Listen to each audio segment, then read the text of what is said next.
estamos con una realidad completamente divorciada de la teoría. ¿Y eso a quién afecta? Al investigador. Esa casación dice que diligencias preliminares en este tipo de delitos pueden durar 36 meses. Entonces yo pregunto, ¿qué acto urgente e inaplazable dura 36 meses? Cuando entras al Ministerio Público aprendes a quererlo, aprendes a identificarte con su función, adquieres eso que se llama la mística que debe tener un fiscal, ¿no? Hola, ¿qué tal? ¿Cómo están? Bienvenidos a un nuevo capítulo de GEPUT Podcast. Soy Alexis Bermúdez. Es un gusto nuevamente dirigirnos a ustedes como institución para transmitir a través de una conversación amena algunas cuestiones jurídicas interesantes que pueden desarrollarse en el día a día en el litigio. En esta oportunidad nos acompaña una institución del Ministerio Público y un docente de la casa, quien tiene muchas publicaciones y considero que es una voz autorizada, quien nos va a esclarecer varios aspectos importantes pues, que generan curiosidad tanto en la práctica como en la misma academia. El día de hoy nos acompaña Frank Almanza. ¿Qué tal, doctor? ¿Cómo está? Bueno, muchas gracias por la invitación, Alexis. Gracias, es para mí bastante grato estar en este programa que se está estrenando, que es el GEPUT Podcast. Es importante que se preocupen por la difusión del conocimiento jurídico y sobre todo tocar temas, pues, como me comentabas hace un momento, álgidos, controvertidos, ¿no? Claro. Porque el derecho es eso, argumentación. Exacto. Justamente partiendo de eso hay un tema que ya lo conversábamos con usted, no desde ahora, sino quizás desde hace mucho tiempo, que ha sido controversial, ha sido incluso tocado por la Corte Suprema y que día a día incluso no se tiene hasta el momento esclarecido en sí, en algunas etapas del proceso, cómo se tiene que actuar. Hablo de la imputación y su manifestación en el proceso penal. Ese es el tema que el día de hoy vamos a conversar, a tratar y entender pues, cuál es su visión y su postura respecto a esta institución que es una manifestación del derecho de defensa. Para iniciar preliminarmente esto, entendemos pues, que los fiscales construyen la imputación. Primero yo quisiera saber cómo inicia la labor del fiscal en el día a día en la persecución de delitos. Bueno, los fiscales reciben noticias criminales. Los fiscales reciben a partir de un informe periodístico, una denuncia del agraviado o una comunicación de la policía, una noticia criminal.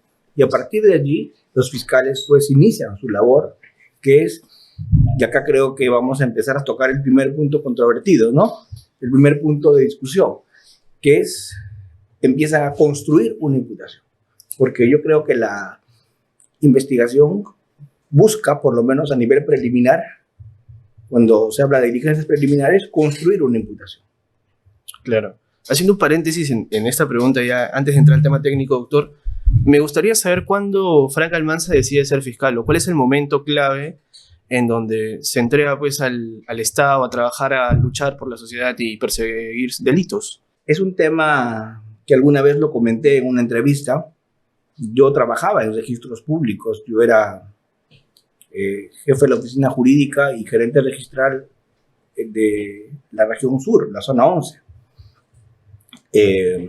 Mi vocación siempre fue el derecho civil y en ese tiempo registral. Claro. Pero bueno, llegó un momento en el que me cansó el tema registral. Ya pues yo veía un cierre de partido, una duplicidad, una prórroga más, en mi vida creo que iba a enloquecer. Entonces decidí renunciar a registros públicos e irme a la fiscalía y me fui a una fiscalía mixta porque aproveché mis conocimientos de civil. Claro. Menudo fue mi problema cuando en esa fiscalía mixta no habían casos civiles. Todo era penal. Todo era penal. Entonces hablamos de hace 19 años casi. Tocó aprender penal y el penal pues me cautivó. Es más, hace 19 años que ya he dejado de seguir los plenos registrales, la jurisprudencia del tribunal registral. Es más, yo creo que ya en este momento, si tendría un tema civil, contrataría a mi abogado. Ya no podría ser autodefensa. Sí, a partir de ahí entro al tema de la fiscalía y el tema penal y la fiscalía te engancha. Porque esto quiero hacerte notar. Cuando entras al Ministerio Público aprendes a quererlo. Aprendes a identificarte con su función. Y bueno, adquieres eso que se llama la mística que debe tener un fiscal, ¿no? Pero eso no es que lo he tenido yo antes. No es que yo podría decir en este momento de una manera bastante fantasiosa, un día sentí el llamado y entré al Ministerio Público. Eso no es así. Yo entré al Ministerio Público por accidente, a ver penal. Ya una vez adentro, Nunca me salió. gustó la función. Claro. Me identifiqué y, bueno, hasta hoy día me siento bien, creo que. Bueno, doctor, volviendo y reconociendo el tema, llega una noticia criminal, una denuncia, un hecho notorio, un hecho público, ¿no? ¿Cómo un fiscal construye una imputación? Desde las diligencias preliminares, partiendo por ahí. Lo que pasa es que el fiscal tiene que construir la imputación porque hace un momento hablaste de algo que es cómo el fiscal toma conocimiento del hecho que podría ser criminoso. Y normalmente es una noticia criminal, que es un chisme o que es algo mal construido. Entonces, cuando esa noticia criminal llega, el fiscal tiene que hacer actos de investigación. Las diligencias preliminares es investigación, son actos de investigación. ¿Pero para qué lo hace? Lo hace para construir una imputación. O sea, no es que yo imputo y luego investigo. Yo investigo para luego imputar. Entonces, en las diligencias preliminares, el fiscal investiga para imputar cuando formaliza investigación preparatoria. Y cuando formaliza, ya dentro de la preparatoria, investiga lo que imputó. Pero en la preliminar tengo que investigar para imputar. Claro. Esa es la diferencia, ¿no? Entonces, digamos, para construir una imputación en la formalización, previamente yo, realizando actos urgentes, inaplazables, ¿no? Construyo una primera hipótesis que algún sector de la doctrina ya ha mencionado, pues que primero debes de individualizar la imputación. Entonces, cuando tú individualizas es donde tú planteas una hipótesis. Esta hipótesis delictiva que ya en la formalizada, en la siguiente subetapa de la investigación preparatoria, esta hipótesis se va puliendo, se puede ir modificando, pero la hipótesis tiene que estar. Parte usted de este entendimiento de imputación, porque hasta hace no mucho, pues, existían casos en donde, por ejemplo, no existía una precisión clara de los hechos, se planteaban tutelas y la argumentación por la cual un juez la denegaba era pues que la investigación es progresiva, ese término, la progresividad. Yo creo que es progresiva la investigación, pero es progresiva sobre todo la imputación. Y es progresivo el grado de conocimiento. Algún sector de la doctrina dice que la imputación no es progresiva, que lo que es progresivo es el grado de conocimiento, que en algún momento tengo un nivel de conocimiento como sospecha inicial y luego tengo un nivel de conocimiento como certeza, ¿verdad? Claro. Y lo que va en progresión es el grado de conocimiento, pero la imputación se mantiene. Yo creo que es así. El grado de conocimiento va en progresión, pero también va en progresión la imputación, porque la imputación también progresa. La imputación también se va formando. Claro. Entonces, cuando existe una formalización en sí, ¿cuál debería ser los componentes o el tratamiento de esa primera imputación formal que en instancia fiscal ya toma forma, ¿no? Se habla de una hipótesis de imputación, ¿no? Y esta hipótesis, entiendo en sus términos, que debe ser progresiva por el grado de conocimiento que puede variar, claro está. La otra parte de la doctrina llama esto una especie de verificación de la imputación, ¿no? Que en la progresividad, en el avance de la investigación, esto puede variar o no, pero lo consistente es que está, que existe. A partir de ello, ¿usted considera que la hipótesis debe ser suficiente, completa, exhaustiva, circunstanciada y tener todos los componentes de los elementos objetivos del tipo, por ejemplo? Cuando se hace una formalización, la idea es acercarnos lo más que se pueda a ello, pero todavía no está definido. ¿Por qué? Voy a poner un ejemplo. Cuando vamos a una audiencia de prisión preventiva, normalmente vamos con una imputación de inicio, que ya da para una prisión preventiva, sin duda, pero que todavía no es una imputación definitiva. Voy a poner un ejemplo. Hoy día, en la vía pública, detienen a una persona que le está disparando a la otra y la mata a tiros. Lo detiene, ¿verdad? Como sabemos, el fiscal tiene 48 horas para detenerlo detenido. Y en las 48 horas tiene que decidir si formaliza investigación preparatoria y pide prisión preventiva o si sigue investigando a nivel preliminar. Claro. Pero si sigue investigando a nivel preliminar, tiene que ponerlo en libertad. Si es una persona con ese nivel de peligrosidad, disparando a alguien a matar y capturado en flagrancia, el fiscal como defensor de la sociedad, el fiscal como defensor de la legalidad, no creo que le sea fácil tomar la decisión de dejarlo en libertad. Entonces va a tener que formalizar investigación preparatoria y pedir prisión preventiva. Pero esa imputación, cuando él formaliza investigación preparatoria, responderá a algunas preguntas básicas de la imputación. Responderá quién lo hizo. Responderá cuándo lo hizo. Responderá a cómo lo hizo. Pero todavía no podrá responder a la pregunta ¿por qué lo hizo? Porque para saber si es un sicario, si es alguien que lo mató por lucro o situaciones de ese tipo, tengo que avanzar y adelantar una investigación más amplia, ¿o no? Claro, eso es cierto. Entonces, no puedo yo en ese momento decirle al juez lo que te estoy trayendo es definitivo. Te estoy trayendo que lo mató. Y aproximadamente te puedo decir que eso es un homicidio. Simple, porque no tengo más elementos, ¿cierto? Pero en el desarrollo de la investigación van a salir datos que me van a permitir hacer una imputación más circunstancial, que tendrá que ser ampliada la formalización o será precisada. Claro. Imaginémonos que tengo el dato, después de un levantamiento secreto de comunicaciones, de cruzar información, que es un sicario del señor. Pero ese tipo de cosas no las voy a poder construir en las 48 horas que tengo para pedir prisión preventiva. Por lo tanto, hay que dejar un poco el populismo y la demagogia en estos temas. 48 horas es imposible, aun cuando haya un tema de flagrancia, como para hacer una imputación acabada. Esta progresividad en la imputación lo admite la Suprema en el Acuerdo Plenario 2 del 2012. El mismo artículo 321 del Código Procesal Penal dice: la investigación preparatoria tiene como finalidad establecer circunstancias, móviles, grados de participación. Y el móvil define la tipificación de un hecho. Entonces, me parece que es demagógico decir que cuando se imputa, la investigación debe limitarse a verificar o descartar esa imputación. Y que la imputación no es progresiva. Y que la imputación es siempre definitiva. Y lo único que progresa es el grado de conocimiento. Eso no solamente es absurdo y demagógico. Eso es irreal. Porque para que eso sea así, tendría que haber una noticia criminal perfecta.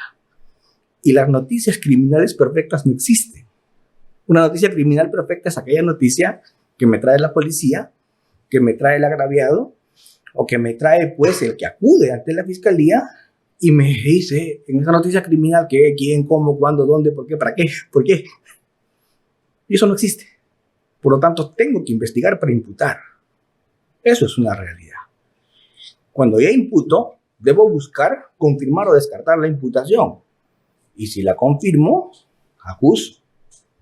Y si la descarto, sobreseo. Pero esa imputación que se hace en formalización es una imputación que va a progresar de todas maneras. Y no necesito archivar esa investigación y hacer otra. Puedo simplemente ampliar esa formalización cuando las circunstancias se van dando. Claro. Justamente, partiendo de su ejemplo, quizás esa muerte plantearía ya una hipótesis de homicidio simple, ¿no? Y en la verificación se puede dar justamente estas circunstancias adicionales en donde puede darse un caso de sicariato, ¿no? Puede ser un homicidio en emoción violenta, de acuerdo a las circunstancias que se van dando. Justamente sobre esa base, la imputación en sí, mucho se habla de que no se puede controlar en la investigación. Y esto se hace pues a través de unos acuerdos plenarios que en un primer momento dijeron que no, el 4/2010, luego en el 2012 corrige esa postura y dice que sí es posible plantear una tutela por imputación necesaria. ¿Considera que es necesario controlar la imputación a nivel de formalización, algo similar a lo que se hacía, por ejemplo, en el Código del 40, cuando se abría instrucción, ¿no? y se había sido una audiencia de control de cargos. Claro, el tema es que el abogado defensor tiene que tener clara la imputación del fiscal para poder defender a su cliente. ¿De acuerdo? Y además, el principio de congruencia me dice que solo sobre lo que se ha formalizado se puede acusar. Y solo sobre lo que se ha acusado se puede sentenciar. Entonces, si el fiscal integra un nuevo hecho, luego de la investigación, el fiscal tiene que ampliar esa formalización. ¿Para qué? Para que el abogado ya se pueda defender, no de la imputación inicial que era homicidio simple, con la que se pidió prisión preventiva. Tendrá que ampliar la formalización por sicariato. Por ejemplo, si tenemos el dato de que la muerte fue por un precio, ¿no? Exacto. Y el abogado defensor ya tendrá ese dato para que también se pueda defender de eso, porque eso es un hecho nuevo. Claro, hay casaciones que dicen que mientras estemos en el rubro de los homicidios, ni siquiera se tiene que ampliar la formalización. Y cuando se cambia de cómplice a coautor, tampoco.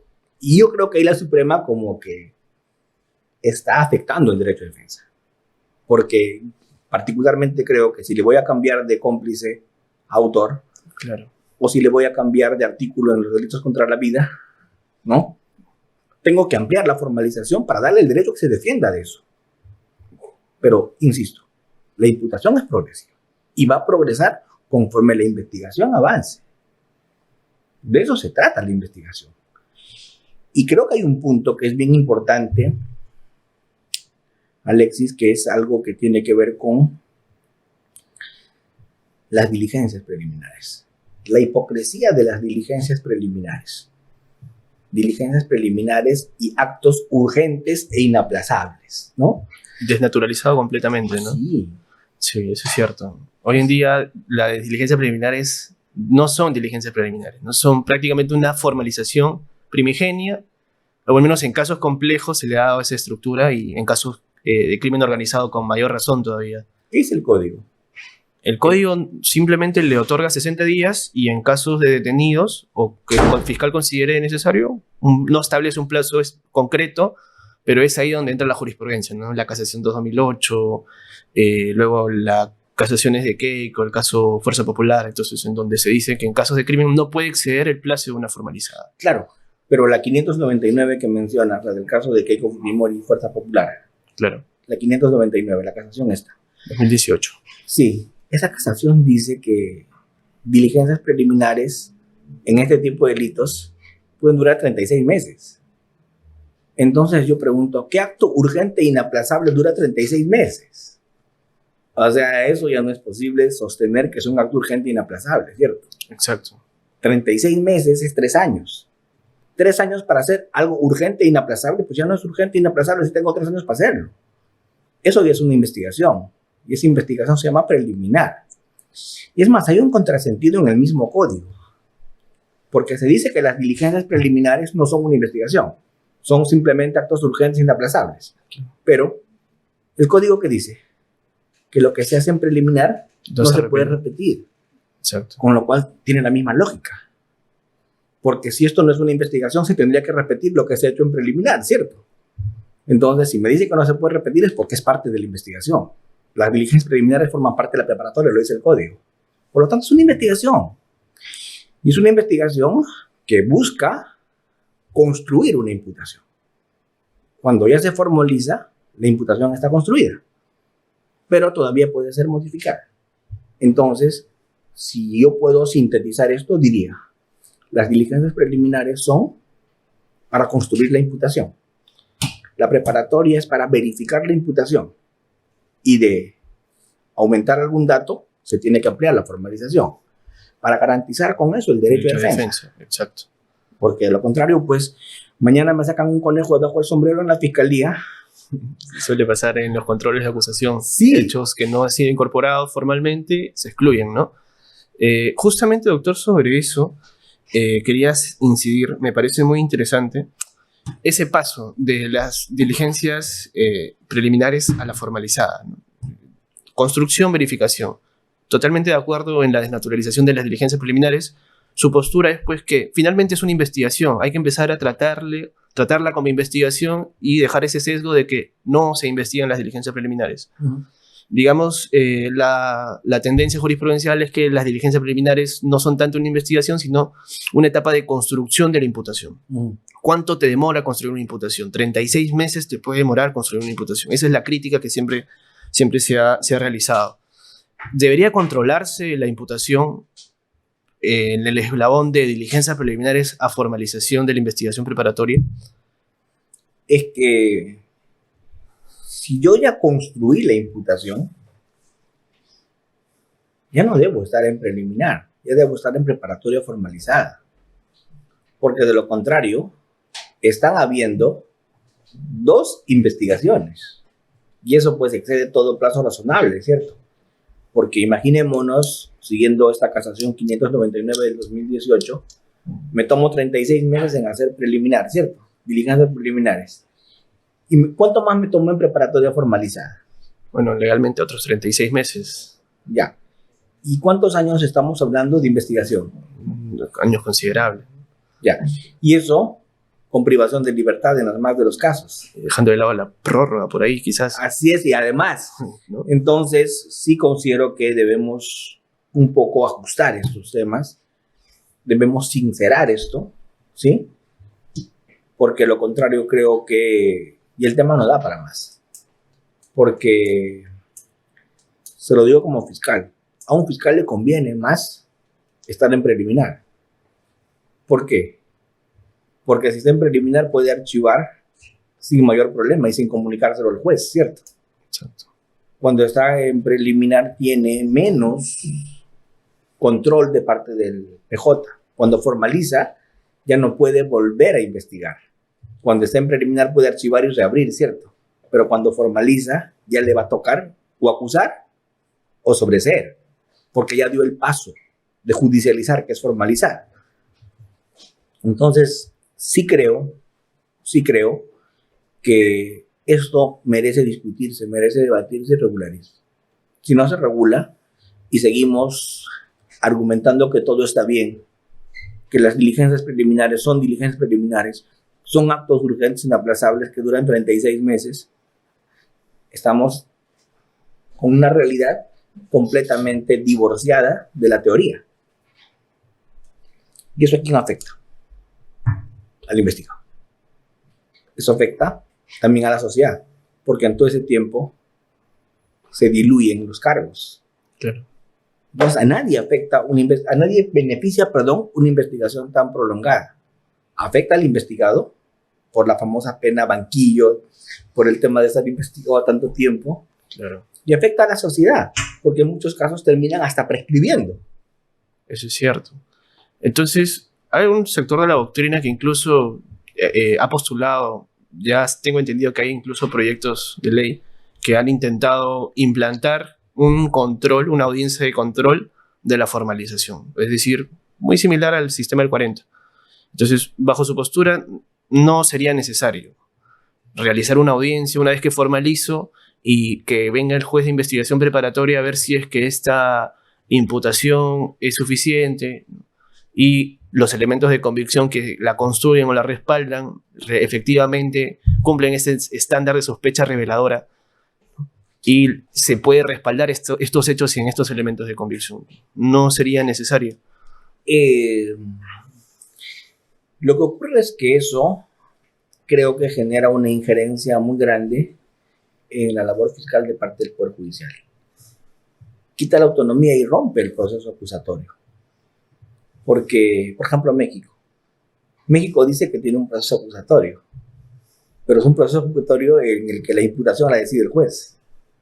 Entonces, si el juez decide la imputación, estamos un poco, creo que retrocediendo al inquisitivo, ¿no?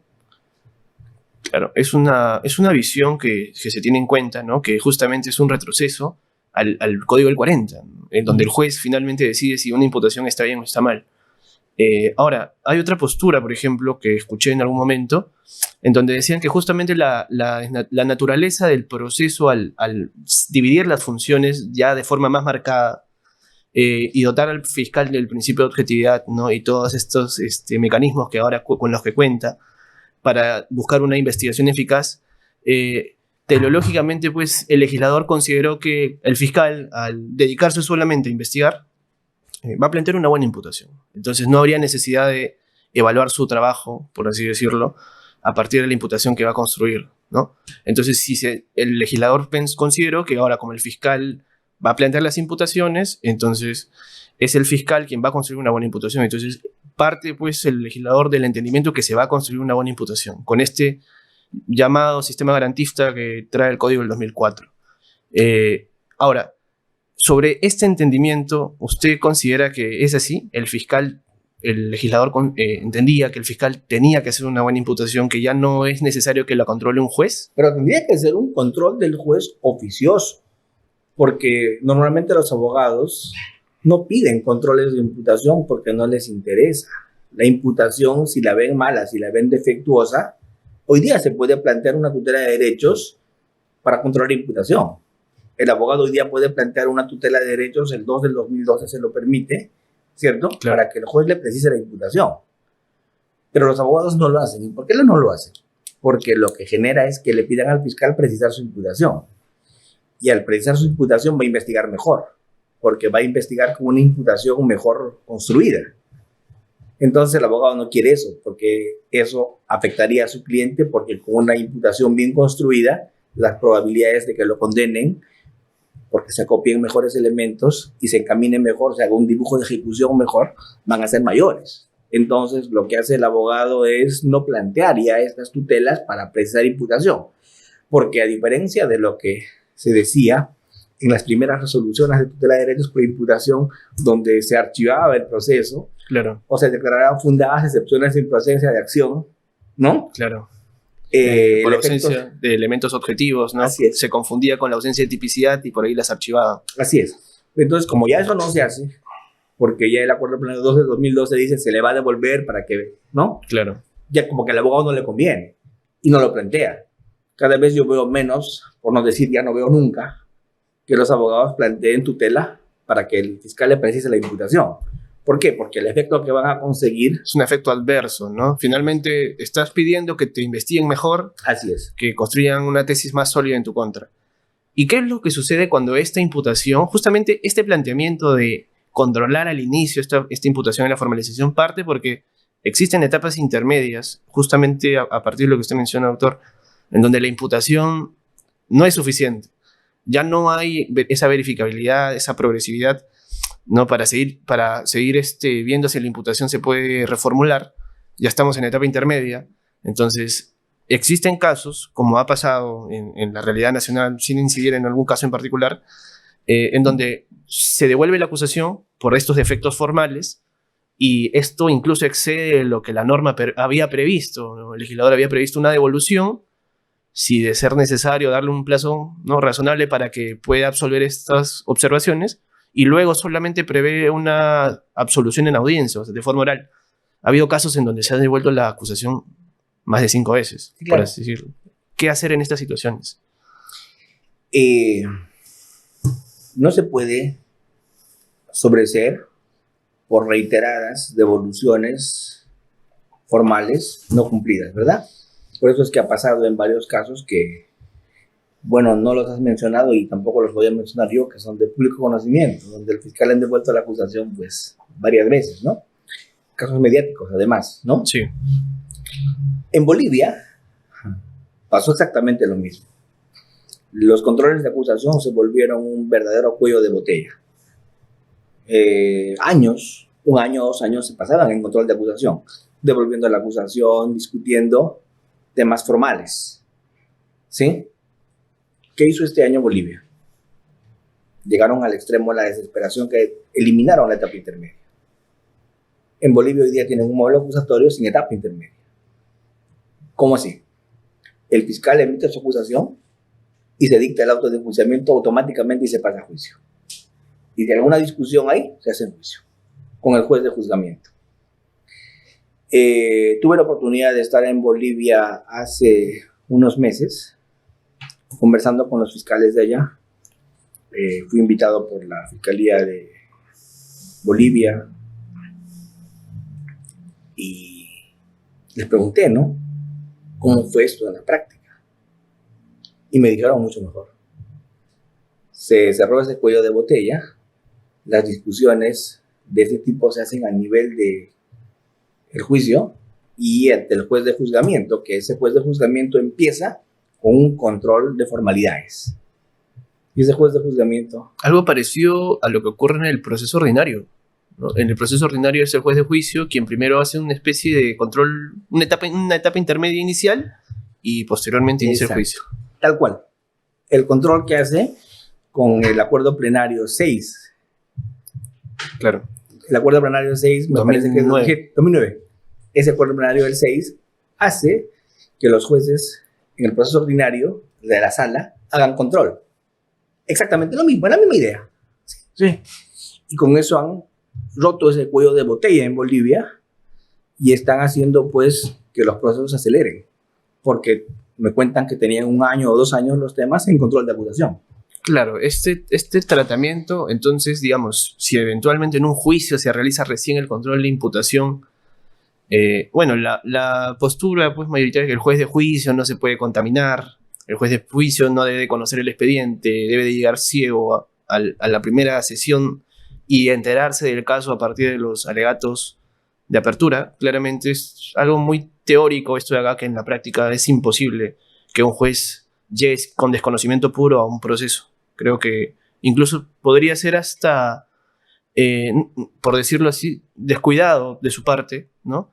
No entender en sí qué causa está atravesando en ese momento su despacho.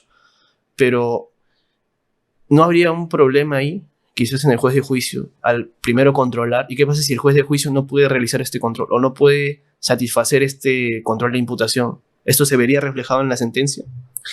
Pero es peor. Lo ideal sería lo que han debatido en Colombia y lo están aplicando en algunos proyectos legislativos, que es un tercer juez. O sea, el que hace el control de acusación no es el control hecho por el juez de investigación preparatoria. ¿Por qué? Porque ese señor ya adelantó criterio, porque ese señor ya resolvió prisiones preventivas. Claro. Entonces, pues, o sea, ¿cómo es que alguien que dio prisiones preventivas va a decir que la imputación está mala? Suena ilógico, ¿verdad? Se entiende pues que la prisión entiende el grado del estándar más alto. Entonces, ¿cómo es que diste prisión preventiva y ahora me vienes a decir que la imputación es defectuosa? Entonces, por eso es que ellos dicen que el juez de investigación preparatoria no sería el juez que haga control de acusación, porque no lo va a hacer, porque adelantó demasiado criterio. ¿Cierto? El juez de juicio tampoco es lo óptimo, por lo que me acabas de decir, que se va a contaminar, como que va a prejuzgar, ¿no?, al resolver este tipo de incidencias de control. Entonces, en Colombia han planteado un tercer juez. Un juez estricto de etapa intermedia. Nada más. Entonces, me parece lo óptimo. La pregunta es, ¿tenemos presupuesto? Bueno, es un poco complicado, ¿no? Porque esa sería la solución, ¿verdad? Eventualmente sí. El tema es cuál sería el tratamiento. O sea, el juez de etapa intermedia se enfocaría netamente en realizar los controles de sobreseimiento y acusación. Nada más. Así lo están proyectando en Colombia y creo, donde escuché la semana pasada, que ya lo estaban por aprobar. Interesante. Porque consiguieron el presupuesto, ¿no? Pero de hecho, que hoy día el control de acusación hecho por el juez de investigación preparatoria no está funcionando. Primero, porque adelantó demasiado criterio. Y segundo, porque no es su prioridad hacer buen control de acusación. Su prioridad es resolver pues sus tutelas, los incidentes. Incidencias. Más prioridad le da a controlar la labor del fiscal durante la investigación, ¿no? Y es muy distinto, o debería ser otro rol el de controlar finalmente el trabajo del fiscal. Así es. No se enfocan allí, porque al final dicen que lo vean en juicio. Eso es cierto. Muchos jueces, la etapa intermedia hoy día, que supuestamente es la etiquetada etapa de filtro, ya no filtra nada. Todo pasa a juicio. Sí, claro, es una suerte ya no de filtro, sino de hueco, ¿no?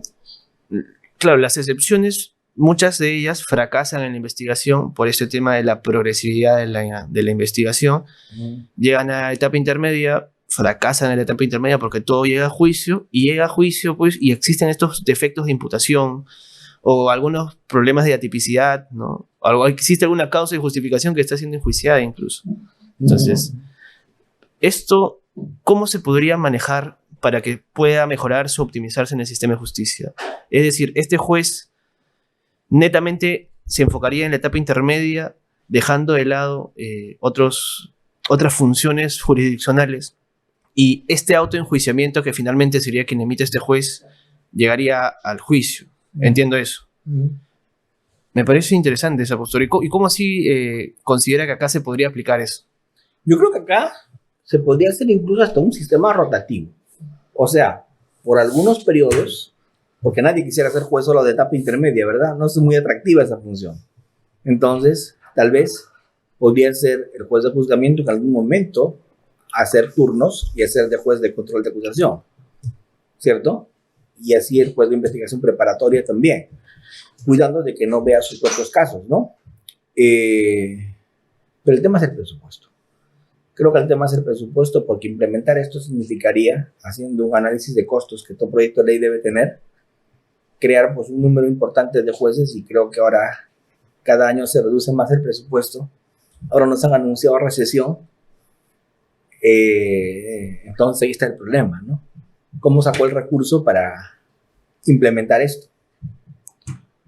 Entiendo, doctor. Entonces, si un juicio con una imputación deficiente se tendría que absolver por obvias razones, ¿por qué esperar hasta el juicio si es que en la etapa intermedia no se cumplió esta finalidad? Es decir, dejamos avanzar una imputación que no ya va a poder complementarse por distintas circunstancias, que puede pasar en la realidad. El código lamentablemente no prevé una solución a esto. Entonces, es una imputación ya que ya tiene una tendencia a pues, no satisfacer los elementos del tipo, o tiene una tendencia pues, a no garantizar el derecho de defensa. Finalizando el proceso, el tratamiento de esto sería una absolución. Anteriormente, en etapa intermedia, hoy en día, ¿hay alguna forma de subsanar esta contingencia que ha aparecido en la etapa intermedia? Yo sí creo, y siempre creo que lo he sostenido desde hace 12 años o 14 años que saqué la primera edición de mi libro de Derecho Procesal Penal. Yo sostuve que es muy importante la etapa intermedia. Por eso es que cuando en Bolivia vi que eliminaron la etapa intermedia y pasaron a este tema a los jueces de juicio, como una salida desesperada frente al embalse y el cuello de botella que significaba la etapa intermedia, pues me sorprendí. Y bueno, regresé un poco incrédulo cuando ellos me dijeron que estaba funcionando a la perfección, ¿cierto? Porque yo sí creo que la etapa intermedia, bien hecha, podría mejorar las investigaciones fiscales. Si una etapa intermedia es bien hecha, esto es, el juez es muy, muy exigente y riguroso al momento de controlar la imputación fiscal, al momento de controlar si esa imputación viene aparejada de un adecuado encuadramiento en una norma y además de un ofrecimiento probatorio que va a satisfacer todo el fáctico que encuadre en los elementos normativos. Si ese juez de etapa intermedia es bien celoso al controlar eso, obviamente le van a devolver al fiscal las acusaciones, y si no las subsana, con una buena reforma legislativa se podría permitir al juez sobreseer el tema por esa razón, ¿o no? Se podría reformar el código para que eso quede claro. No me subsanas los defectos que te he advertido, entonces me toca sobreseer. Lo que hoy día muchos jueces tienen temor de hacer, ¿verdad? Cierto. Pero vamos, modificamos el código para ponerlo eso más claro. Yo creo que podrían hacerlo, porque podría yo interpretar el código y colegir que sí se puede. Pero los jueces como que tienen temor. Entonces, hagamos la modificación. Y si esa etapa intermedia funciona bien, y si el fiscal va con un requerimiento acusatorio y vuelve con un sobreseimiento porque imputó mal, estoy seguro que la siguiente vez va a imputar mejor, porque se va a preocupar por construir mejor sus casos. Pero si pasa lo que hoy día está pasando, que ya no tengo audiencia de control de acusación, sino audiencia de paso a juicio, porque todo está pasando, con esos defectos nos encontramos en el juicio. Y es penoso todo ese tiempo, ¿no? Sí. Tú que vienes del ejercicio de la defensa, ¿cómo le explicas a tu cliente que después de 8 años se han dado cuenta que el tema es atípico? Es increíble, incluso a veces llegas al juicio y todavía existen esos problemas para plantear, Sí, cosa que no debería pasar, ¿no? jamás. El juicio debería ser netamente probatorio, pero ¿Quién le devuelve a ese ser humano tantos años de su... Yo podría entender que un caso se caiga en juicio bajo el sustento de que la prueba no satisfizo las expectativas de certeza del juez. Ahí lo puedo entender. Pero que me digan que... sí, sí, y ha pasado. Hay sentencias, he visto sentencias por falta de imputación, sentencias muchas veces por atipicidad. Entonces, es un problema que debe ser tratado entonces con mayor... Yo creo que para que los jueces estén tranquilos debería ser una reforma legislativa en ese tema, o sino un acuerdo plenario que les permita hacer eso de manera que ellos se sientan respaldados. ¿Sí? Pero la Suprema también tiene mucha timidez en eso, porque tuvieron la oportunidad de sacar un acuerdo plenario que regule etapa intermedia y decir que el juez puede hacer eso, ¿cierto? ¿Por qué no lo hicieron? Se han quedado en devolver la acusación. Pero ¿y si le devuelven y no precisa? ¿Qué? ¿Le hago devoluciones en cascada? ¿Cuántas? ¿Cuál es el límite? Pues? ¿Cuál es el límite? ¿Hasta cuándo? Es un punto que todavía ahí tiene que desarrollar doctrina jurisprudencial o eventualmente una modificación como usted menciona. O observé una vez por ahí un abogado que planteó un sobreseimiento a partir de eso, de que no había imputación suficiente. Pero ¿y eso es posible? ¿No? Es posible. El tema es que, claro, como usted lo menciona, los sobreseimientos hoy en día simplemente son un mero trámite. O los pedidos de sobreseimiento, ¿no? Y sobre el tema, doctor, ya para ir cerrando las ideas sobre este juez, este nuevo juez, esta fórmula pues, de nuevo juez de etapa intermedia, ¿cuál sería el tratamiento de las medidas coercitivas? Lo tendría que seguir viendo el juez de investigación preparatoria. Claro, de hecho, porque se supone que tendría que mantener el tema de la coerción el juez de investigación preparatoria. Claro, en etapa intermedia, uno de los puntos que se discute en la audiencia de control de acusación es... Pues, puede ser, justamente eso me causaba curiosidad, ¿no? Porque puedes invocar, si es que la situación jurídica varía, justo en la etapa intermedia. Así es, no, y sí, es más, el código lo dice expresamente, que se puede discutir eso a nivel de etapa intermedia. Entonces, pero yo sí creo que para ese tipo de incidencias, quien conoce el tema a ese nivel y quien ya emitió pronunciamientos sobre eso es el juez de investigación preparatoria, ¿no? Claro. Sí, bonito tema para ir afinando eso. Pero de que algo se tiene que hacer, se tiene que hacer. Yo creo que el sobreseimiento no es un problema cuando el fiscal lo pide. Porque a veces hablamos tanto del sobreseimiento, hasta sacamos libros del sobreseimiento, pero el sobreseimiento pues, es algo absolutamente irrelevante de discutirse cuando el fiscal lo pide.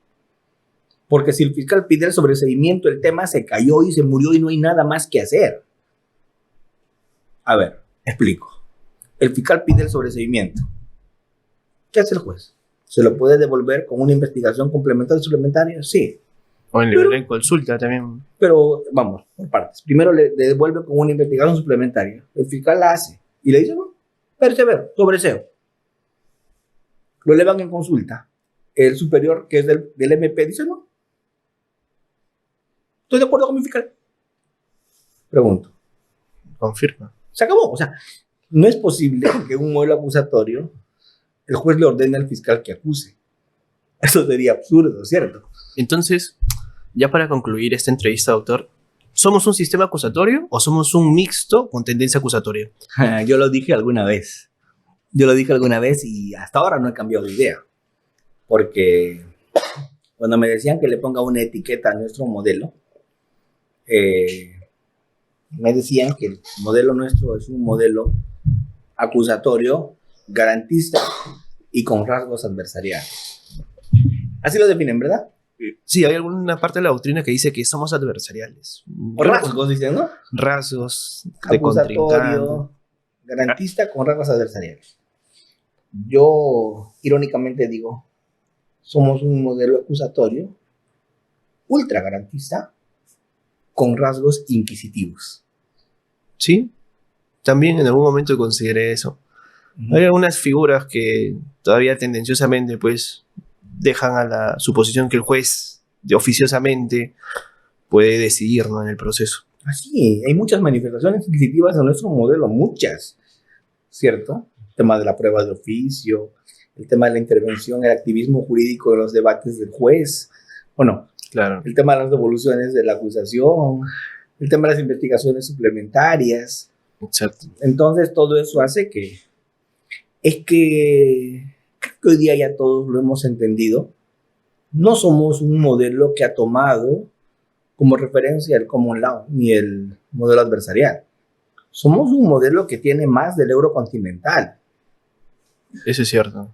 Aunque justo lo conversaba hace poco tiempo con el doctor Richard Concepción, y su postura es pues, que nosotros somos un modelo chanfai, ¿no? O sea, es una mezcla de acá, copiamos de allá. Pero tenemos más de ella, creo. Claro, tenemos más del eurocontinental y algunas tendencias pues, en litigación del common law que hemos intentado imitar a partir de la reforma en Latinoamérica. Sí, claro. ¿Considera que la reforma está siendo efectiva en la actualidad o hay mucho todavía por hacer? Bueno, la última vez que opiné sobre esto, me abrieron una investigación. Yo dije esa vez, el modelo en el Perú es una moledora de carne de pobre. Y hoy día yo sigo Es pensando. una frase de Binder, ¿no? La trituradora de carne humana. De pobre, Ah, ok. yo le agrego, Ah, ya, haciendo la precisión. haciendo la No pregunta. a todos los sectores. Porque Binder dice de carne humana, Claro. pero yo digo de pobre. Porque con este modelo el que puede pagar cierta defensa puede salir librado sin ningún problema porque hay como sortear una imputación si es que se tienen las herramientas, ¿verdad? Hay una defensa eficaz. Ese es otro tema que da para otras. Muchas gracias, doctor, por la Al invitación. contrario. Espero haya sido ameno. Y han sido temas muy interesantes que se han compartido. ¿Algunas palabras finales? No, de hecho que me gustaría en algún momento volver a conversar, Alexis. Es bien interesante hablar con personas como tú que son muy informadas en temas jurídicos. Queda pendiente hablar sobre la defensa eficaz. Que sea entonces para otra sesión. Sí, claro. Listo. Muchas gracias, doctor. Listo, un abrazo, cuídate. Bueno, muchas gracias por habernos acompañado en esta oportunidad. Ha sido una entrevista muy interesante y con una postura pues nueva y que realmente nutre mucho este debate que todavía se está discutiendo. Espero que haya sido de su agrado y nos vemos en una próxima oportunidad. Y este podcast llega gracias a EGEPUT, la mejor formación jurídica.